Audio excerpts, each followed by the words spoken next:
Conversation Corner, where we're talking about the blessings and the curse of the independent single woman. And this is the opportunity for my viewers to actually take the time to Facebook me or email me at The Conversation Corner Facebook and Conversation Corner 757 at gmail.com. And we're here with our panel today, and we're discussing this issue, and we're going to continue to discuss the issue of the independent single woman, and we want to bring in what it is about intimacy that we're not touching on, where we can actually bridge the gap on what it is that we want in our mate. If we are looking for someone to actually come into our lives and build with us and communicate with us and have relationship.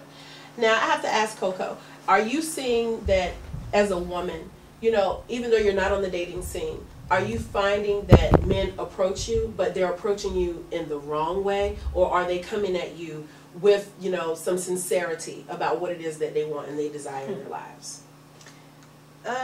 That's kind of hard because of my name. Mm-hmm. That's why I don't like to, when I go out somewhere, say I'm Cocoa Butter, but I say my government name. Okay. Because then that gives me a chance to see how you treat my government name. Understood. Because there was a time when I would go places and people would know who I was. Can you get me some tickets? By face. You know, Mm-hmm. I want a man to be able to buy me some tickets. I don't want to have to depend on my job to get any tickets. How many tickets you want? You know, I know, right? but as far as the answer to your question, they're coming at me, but you know, I believe in listening to that very low voice called my sixth sense. Yes. And I can discern. Okay. And I know there's some men who are nervous and don't know how to approach me because they know I might be getting approached in different ways. So they're like, man, I really want to get to know her, but I don't want her to think that I'm just, you know, trying to get with her to get free tickets or whatever they're trying to get.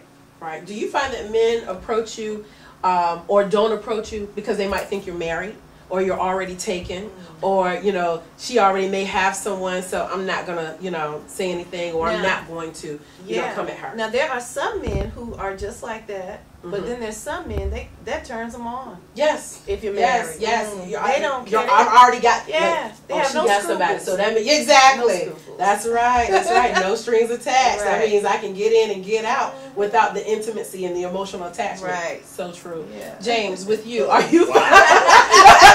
But it's true. You already know. I mean, I find that there are a lot of independent women out here who want it just as bad as men. You know, they don't want the attachment. They're like, okay, I got my car, my condo, my career. Just give me the sex and I'm going to be okay. Right. But yet, there's no bond. There's no intimacy. There's no relationship building. So how do you, you know, how does that come into place with you when you're out here on the scene? Well, I've been approached to be a maintenance man, so to speak. Okay. And you can fix it, huh? you know, when you're a certain age, you look for more. You want more. Yes. You want to build with somebody. So you want to get beyond that.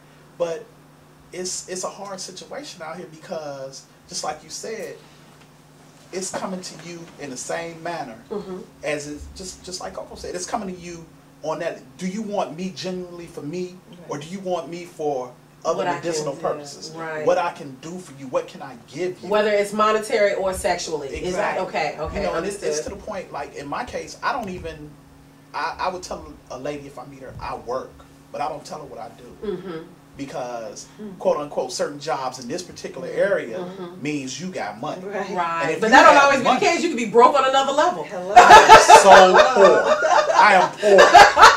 But it's a terrible situation because as a single man, you look for that companionship.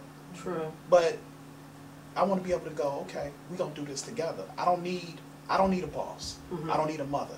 I need a partner. Right. You know. Now, Coco touched on friends, being friends. Now, I hear that word a lot, poetic, and I have to actually differentiate because men take that word to a whole nother level. Now, when I say friends, that means I don't kiss, I don't hug, I'm not intimate with you. There's no pillow talk. There's, you know, no type of intimacy whatsoever when it comes to us being friends. Now, when you hear that word and men are coming at you and they say, well, I'm just looking for a friend. I just want to be friends. How do you respond to that? I have over 2,000 plus friends on Facebook.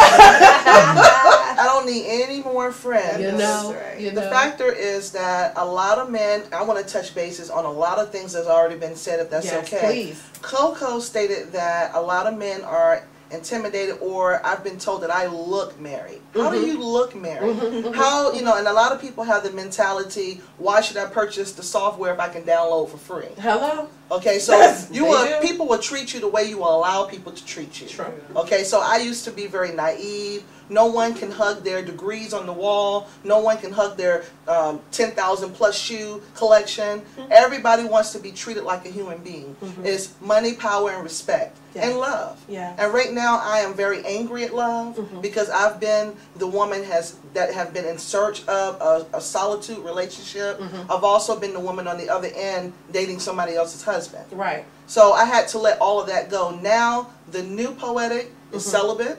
I have no problem celibacy because I don't want to be with someone. You can't touch the thing unless you give me the ring. That's going to be copywritten. Yes. No thing without a ring. ring. Because I am so much more than what you present me to be.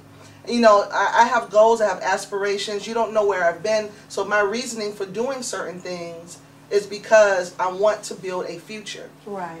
My mother has been single for a long time. I don't want to follow into that generational curse. Right. You know, my aunties are single and they're almost in their late 60s, early 70s. But at the same time, why is it that moving towards 40, why I can't have that special someone? Exactly. And I'm just really frustrated. You know, I've gone all over from Barbados to America to Boston to Virginia, and the same question is unanswered. Why are professional women single? Exactly. And I'm going to tell you what I have found to be so true. And I don't understand why men have this perception. If you're single and you're a beautiful woman and you do have it going on, are you crazy? What is that? Are you crazy? Something wrong with you. Yeah. Why you single? It's You the know? attitude. I mean, but I don't understand that. I mean, even if there is no attitude, I can't just be a beautiful, single, professional woman desiring relationship without having, you know, the cliche of something must be wrong with you. You know why? Are you crazy? Because that's the perception, and you are seen as a beautiful woman, and most beautiful women have a man. So we sit here going, "You single? It got to be something. It's something wrong." But what if we Something's don't not like to right with run this through situation. men? What if we don't like to run through men? And that's going to be our next topic when we come back at the Conversation Corner.